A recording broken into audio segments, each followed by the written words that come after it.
Welcome to Agenda Edina, a program summarizing the actions taken at City Hall that affect you most. I'm your host, Dorothea Marty. In a move to achieve greater building efficiency and reduce greenhouse gas emissions, the city recently adopted a sustainable buildings policy. This new policy will affect approximately 2/3 of large building proposals in Edina each year.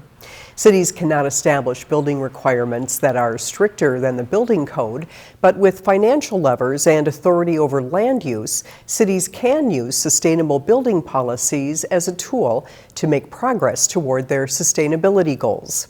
According to the Regional Indicators Initiative, building energy use accounted for approximately 60% of greenhouse gas emissions in Edina in 2018.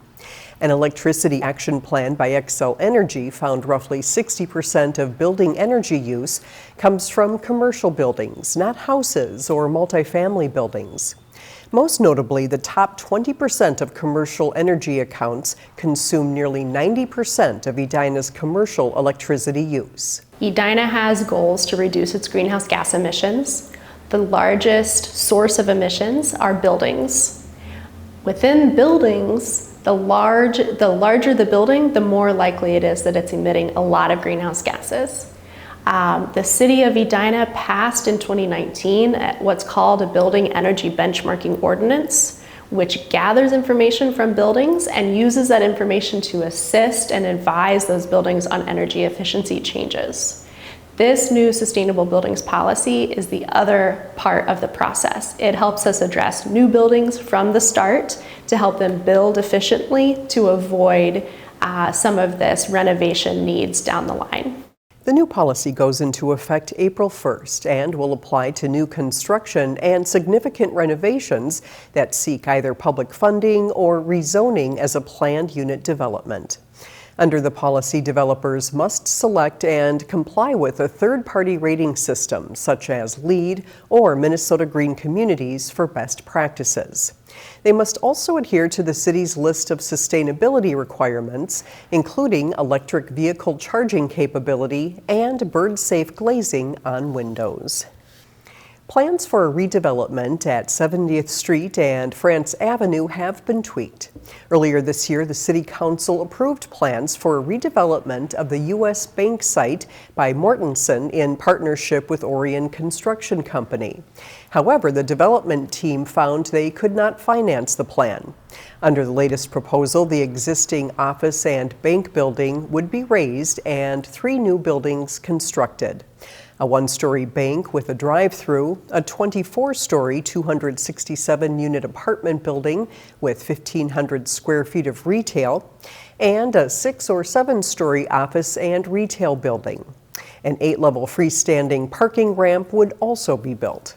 You know, our development team over the past 18 plus months has balanced 12 different parties ranging from council, citizens of Edina, to county, to watershed district, debt and equity.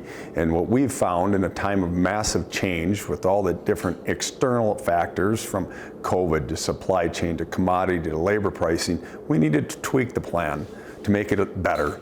And we found that over the course of that time, this is a better plan. As a 20-plus year resident of Edina with 2 kids who are in Edina public schools, this is something I'm personally very excited about to really bring the next wave of how we live, work, and play in Edina to life. The project would be constructed in phases, starting with the new bank. Then the existing facility would be removed and the office and retail building constructed. The parking ramp, which would serve the entire area, would be the last to be built. Those who live and work in Edina are invited to shape the future of the Cahill District. The Planning Commission has started work on a detailed district plan, but wants your input on what will become a roadmap guiding future development in an area that has seen few changes since the late 70s. Edina TV shows us more about this important work now underway. Aerial photographs of the Cahill District from 1930 to 2020 show how farmland transitioned to neighborhoods and show an industrial area that has remained largely unchanged over the last 40 years. For the first time since the 1980s, a detailed district area plan will be made.